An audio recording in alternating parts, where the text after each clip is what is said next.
말씀의 제목을 다 함께 따라해 주시길 바랍니다. 양은 목자의 음성을 듣나니, 양은 목자의 음성을 듣나니. 제 아내는요, 잘 하지도 못하는 남의 그 목소리, 그거를 성대모사라고 하죠. 그거를 가끔 합니다. 제 앞에서 이게 누가 하는 건지 좀 맞춰보라고. 근데 대충은 알아듣겠어요. 왜냐면 모션까지 써가면서 하니까. 그 제일 잘하는 성대모사가 누구냐면요, 안재준 목사님 성대모사예요. 고개를 계속 끄덕끄덕 하면서.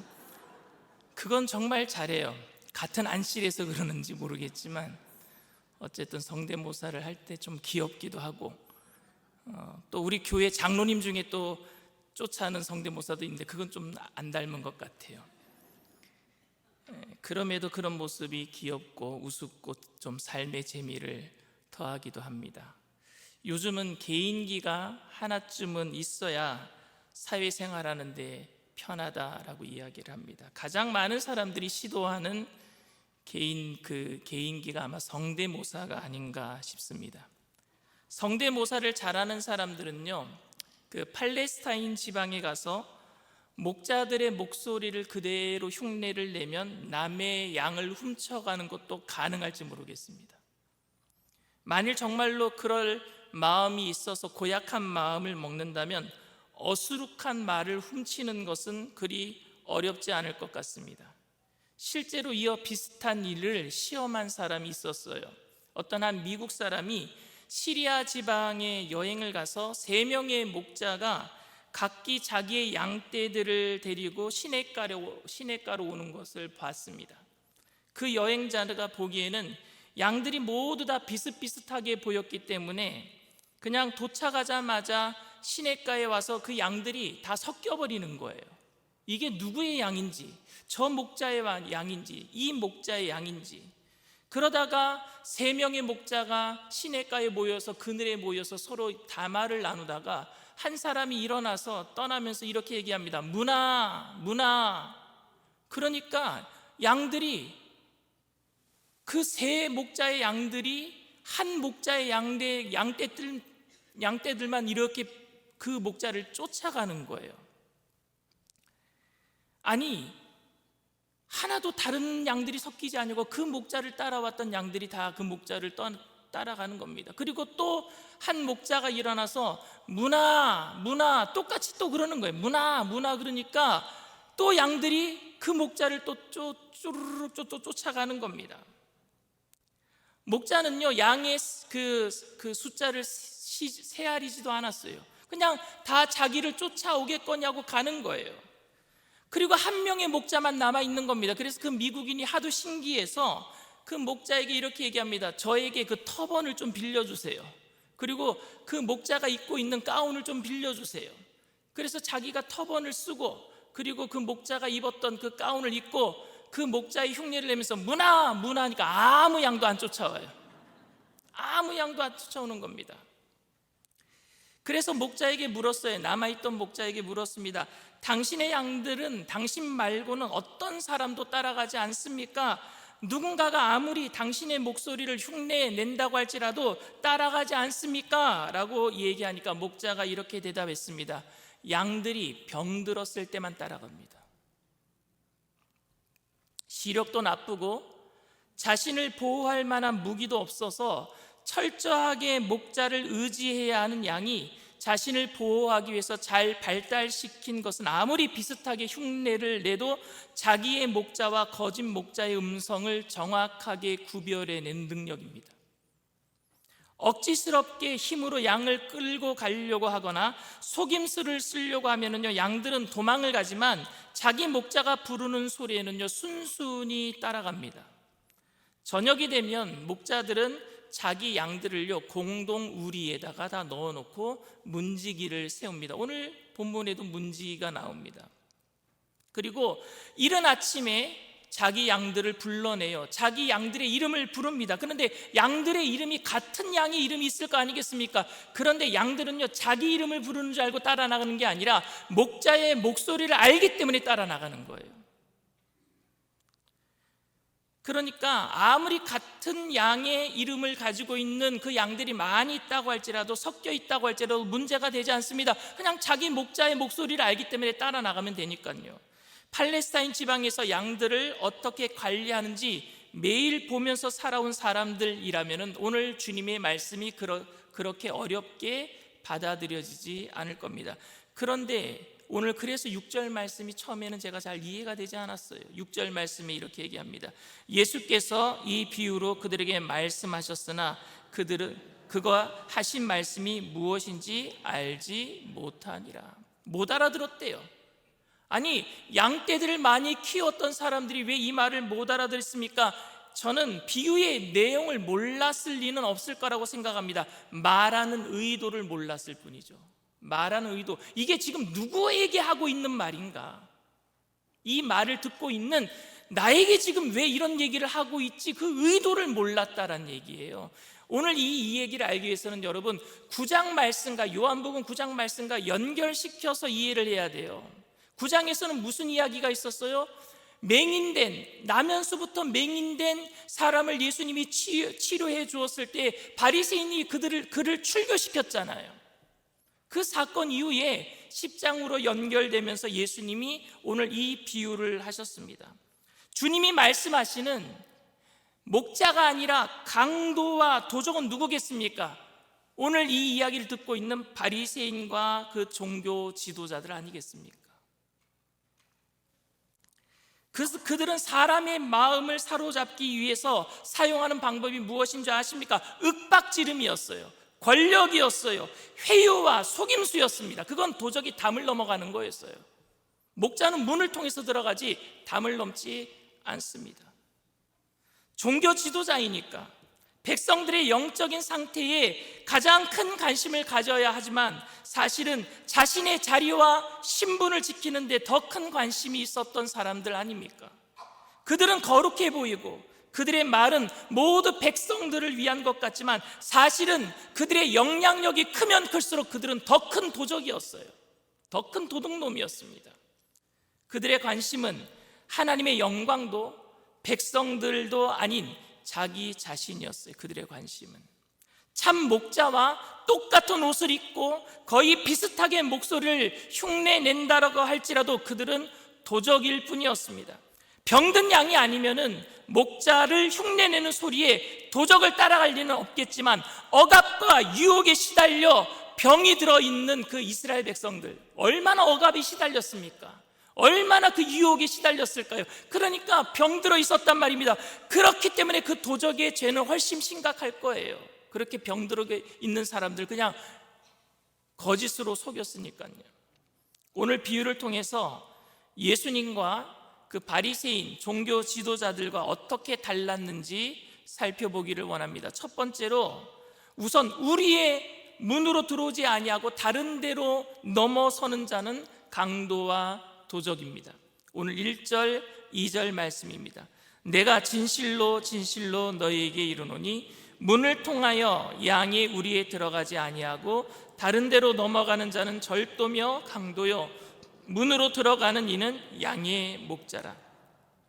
하나님이 정하신 방법대로 일하지 않고 편법을 써서 자신의 위치를 지키려고 하는 자는 강도요 도적이라는 말입니다.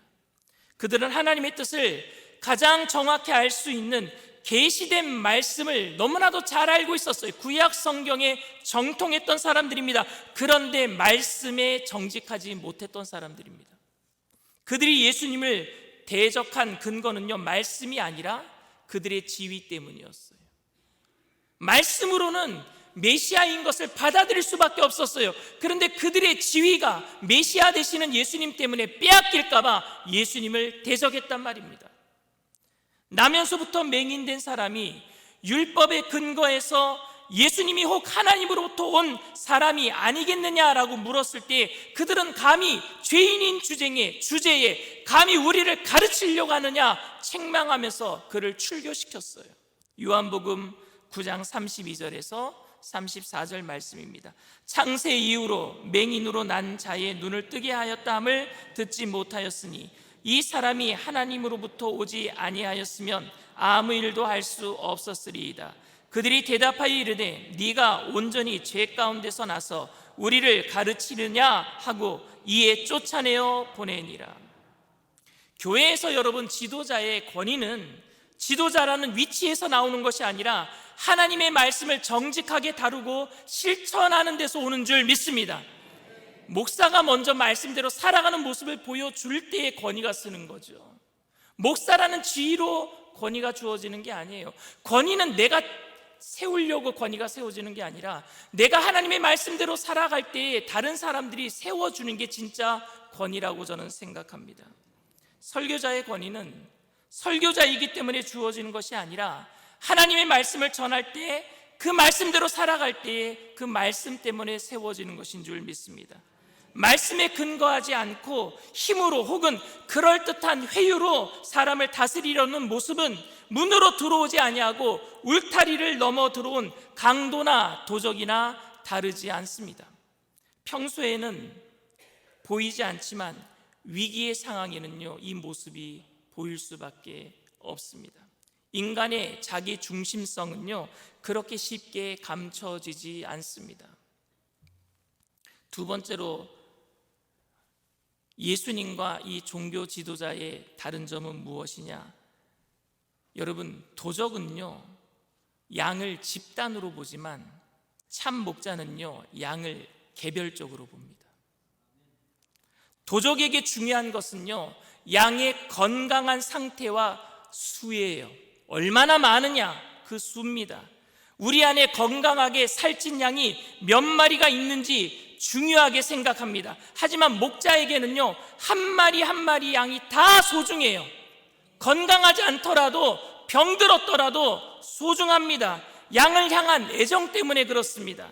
양이 병들어 말라간다면 도적은 그 양을 버리겠지만 목자는 도적이 거들떠보지도 않는 그 양을 밤잠 설쳐가면서 걱정한단 말입니다.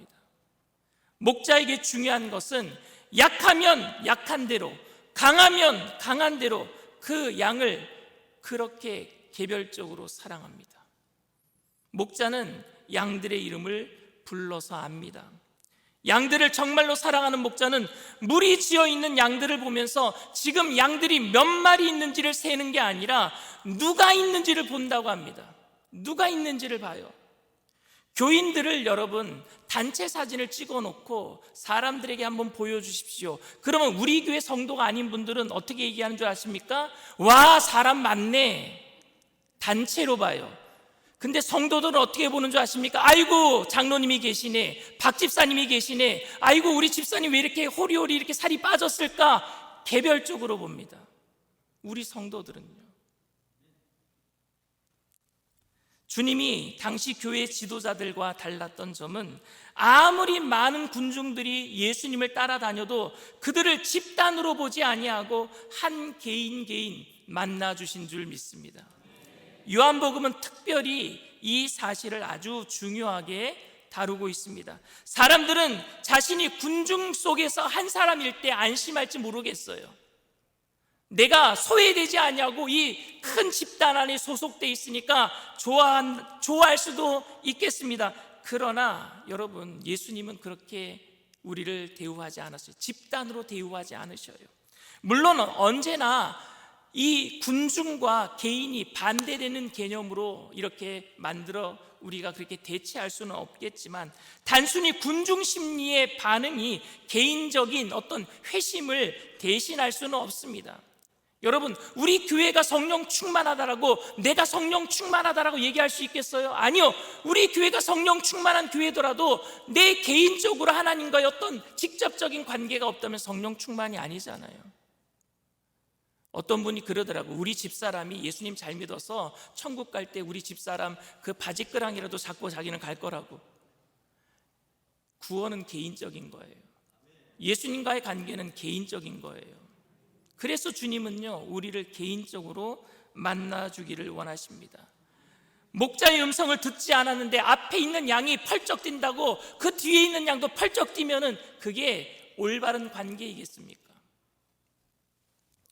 세 번째로 목자와 도적의 차이는요, 도적은 양을 뒤에서 몰고 가지만 목자는요, 양의 앞에서 양들이 따라오게끔 만듭니다. 오늘 한글 성경에 인도하여 내느니라 라고 번역된 3절의 단어는요, 앞서간다라는 의미를 갖고 있습니다. 3절 말씀 다 같이 읽습니다. 문지기는 그를 위하여 문을 열고 양은 그의 음성을 듣나니 그가 자기 양의 이름을 각각 불러 인도하여 내느니라. 앞장서서 가셔요. 목자가 양의 이름을 불러 자기 양을 골라낸 후에는요, 두말하지 않고 앞장서서 나갑니다. 양들이 그 목자를 따라가는 거예요. 그러나 도적은요, 아무리 불러도 양들이 따라오지 않고 오히려 도망가려 하기 때문에 뒤에서 몰아야 하고 강제로 부둥켜 안고 그렇게 뺏어가야 되는 거예요. 나면서부터 맹인된 이 청년이 나음을 받았습니다. 당시 종교 지도자들은요, 그를 불러서, 나음받은 그 청년을 불러서 예수 이름을 부르지도 말고 그를 따르지도 말라고 경고했어요. 만일 말을 듣지 않으면 출교시켜버리겠다라고 협박까지 했습니다. 그러면 나중에라도 와서, 아니면 그의 부모라도 와서 애걸하면서 살려달라고 이야기할 줄 알았어요. 왜? 출교하는 것은요, 경제권 박탈이에요. 그 나라에서 살 수 없는 것입니다. 그렇게 무지하고 힘이 없는 자들을 매와 채찍으로, 그리고 어쩌다가 주는 당근이면은 그렇게 그들을 그냥 그렇게 끌고 갈 수 있을 거라고 생각했습니다. 그런데 그 맹인이 인격적으로 주님을 만나기 전까지는 그것이 가능했단 말입니다. 근데 그 맹인이 주님을 인격적으로 만났어요. 나면서부터 맹인이었다가 시력을 찾고 좋아서 어쩔 줄 모르는 그 불쌍한 그 사람의 심정은 조금도 헤아리지 않았던 그 지도자들, 종교 지도자들, 이웃 사람들, 그 기쁨을 좌절과 슬픔으로 만들어버리고, 그렇지 않아도 외롭게 살아온 그를 더욱 철저하게 고립시켜버렸어요. 출교시켰다는 건 뭐예요? 고립시킨 거예요. 그 사람 옆에는 아무도 가지 못하도록 아예 그냥 왕따를 시켜버린 거예요. 당시 지도자들의 서슬퍼른 결정으로 인해서 누구와도 기쁨을 나누지 못하고 감히 접근조차 두려워하게 만들었을 때에 누가 그 사람을 찾아간 줄 아십니까? 예수님이 찾아가셨어요. 아무도 찾아오지 않을 때에, 눈을 감았을 때는 이런 슬픔을 몰랐는데 눈을 뜨고 나니까 이런 슬픔이 다가왔단 말입니다. 아무도 나를 찾아오지 않았어요. 출교당하고 찾아갈 적에 많은 사람들이 저 사람과 누군가가 만났다면 그 사람조차도 나를 만난 것 때문에 출교당할까 봐 그 사람 아무도 찾아오지 않았고 부모님조차도 그를 떠났단 말입니다. 근데 누가 찾아갔어요? 예수님이 찾아가셨어요. 그리고 그를 만나주시고 인격적인 관계를 시작하셨습니다. 예수님은 그 청년에게 단 한 번도 나를 따라와라 말씀하시지 않으셨어요. 단 한 번도 힘으로 그를 제자 삼으려고 하시도 않으셨어요. 대제사장이나 당시 종교 지도자들을 따르지 말라라고 말씀하시지도 않았습니다. 하지만 그는 주님 발 앞에 무릎을 꿇고 절하며 주님의 제자로 살 것을 다짐했어요. 이 청년은 주님이 맹인이던 이 사람을 찾아가신 것은 마치 목자가 자기 양의 이름을 기억하면서 그 양을 부른 것과 다르지 않습니다. 그리고 주님은 위협으로 양을 몰고 가시지 않으시고 앞서 가심으로 양을 인도해 주셨습니다. 예수님은요, 3년이라는 공생애를 사셨습니다. 33년 중에 30년은 그냥 일하지 않으시고 하나님의 사역을 하신 것이 아니라 아들로서, 마리아 어머니의 아들로서 집에 또 동생들을 키우느라고 30년을 몫으로 사셨고, 그리고 이제 침례 요한에게 침례를 받은 이후에 3년 동안 이제 하나님의 사역, 우리의 죄를 대속하시는 사역을 하셨어요. 근데 그 3년이 얼마나 짧은지 아시죠? 눈 깜빡하면 3년 지나가요, 여러분. 제가 엊그저께 담임 목사로 취임한 것 같은데 벌써 지금 2년이 지나가고 있습니다. 3년 금방 갑니다, 여러분.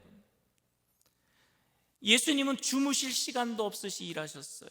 식사하실 시간도 없이 바쁘고 피곤하셨습니다. 그런데 나면서부터 맹인된 사람을 따로 찾아가서 그렇게 그 사람을 2번씩이나 만나 주시는 것은 어떻게 보면 3년이란 사역 기간 동안에 너무나도 비효율적으로 일하는 것이라고 생각합니다. 왜냐하면 더 많은 사람들 앞에 가서 설교하고, 그리고 그들 중에서 한 사람 두 사람 고쳐주면 그 많은 사람들이 변화되어서 주님께로 돌아올 텐데 시간적인 낭비 아닙니까? 좀 비효율적이지 않습니까? 그러나 주님은 버림받은 맹인을 그냥 두실 수가 없었어요.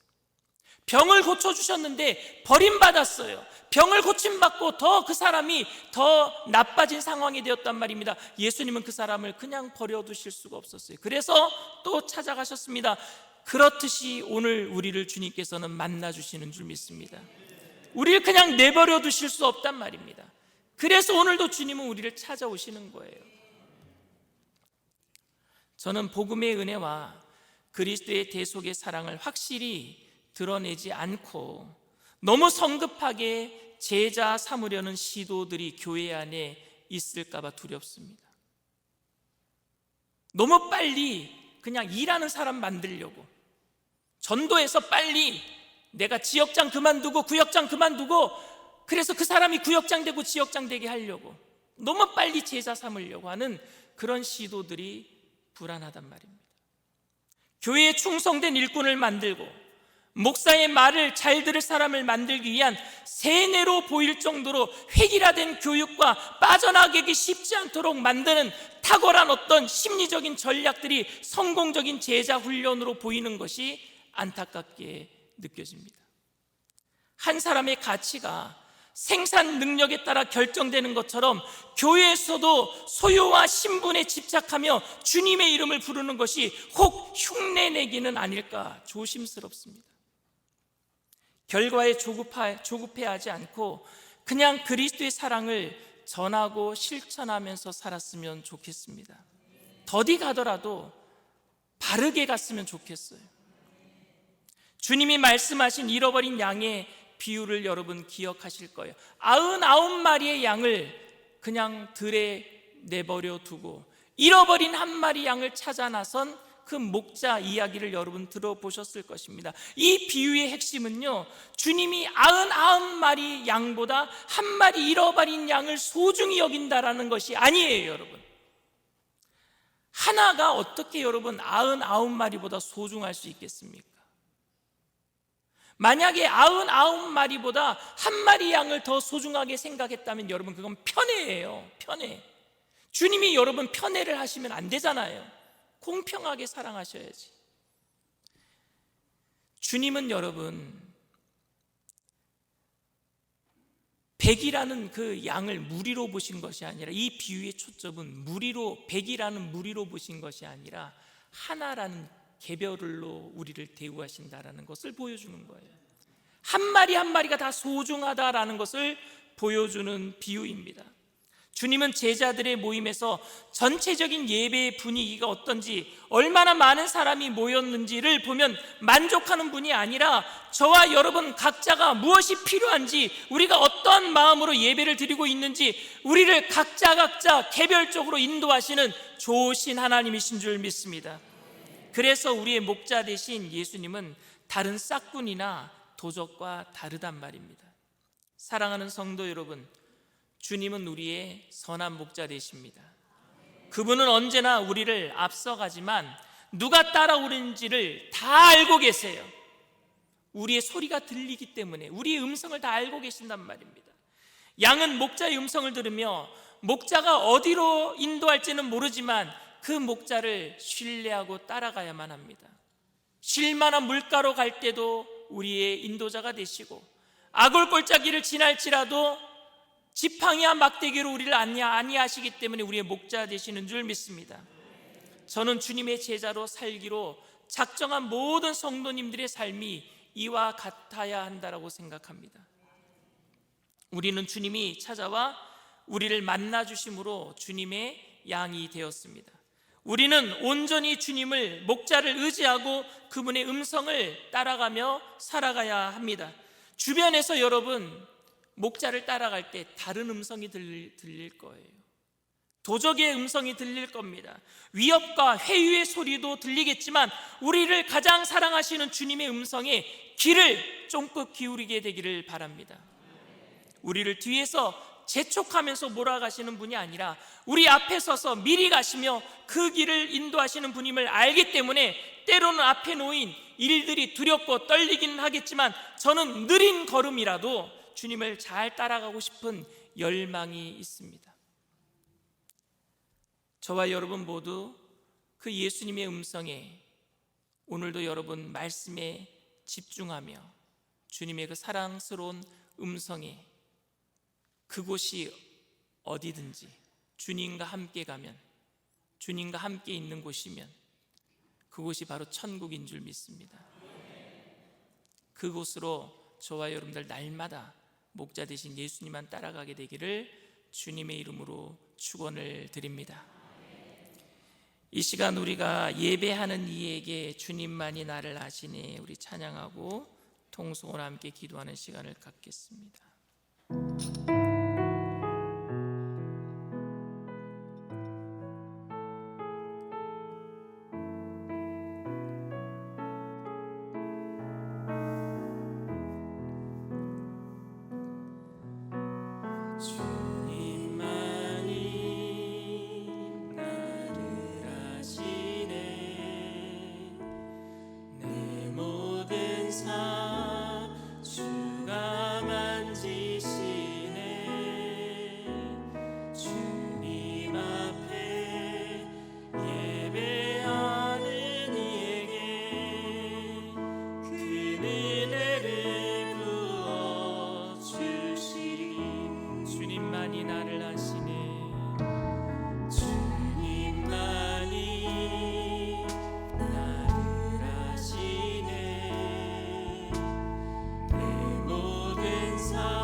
만왕의 왕 나를 이르시니 만왕의 왕 나를 기르신 자요 내 모든 삶 주가 다스리시니 주님 뜻을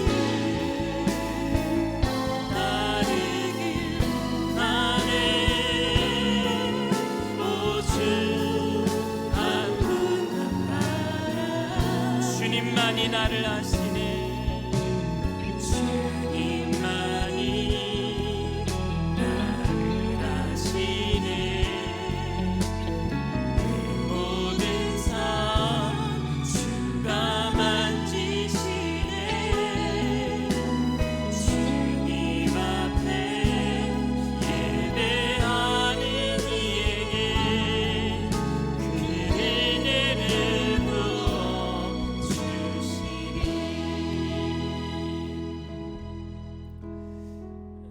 양은 목자의 음성을 안다 그랬어요. 여러분, 목자는 목사가 목자가 아니에요. 목자는 예수님밖에 없어요. 여러분들은 제 양이 아니에요. 여러분들은 주님의 양이에요. 저도 주님의 양이고. 근데 목사가 하는 역할이 있어요. 오늘 요한복음 10장에 보면은요 문지기가 등장해요. 목자 되신 예수님이 교회 문 열어라 그러면 문 여는 거예요. 성도님들 오시고 주님의 말씀을 대언하고.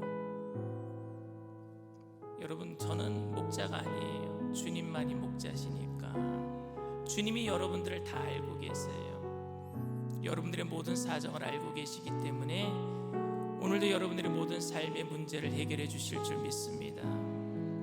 주님은 우리를 강압적으로 대우하지 않으셔요. 우리를 한꺼번에 많은 사람들을 무리로 대우하지 아니하시고 각 사람들 성령으로 이 시간에 만나 주실 줄 믿습니다. 성령님, 이 시간에 우리의 모든 삶을 아시는 목자 되시는 주님의 음성을 들려주시고 그 음성 가운데 위로와 평강이 넘쳐나게 하여 주시옵소서. 우리 전부 다 일어나셔서 통성으로 주님 3번 부르고 간절히 기도합니다.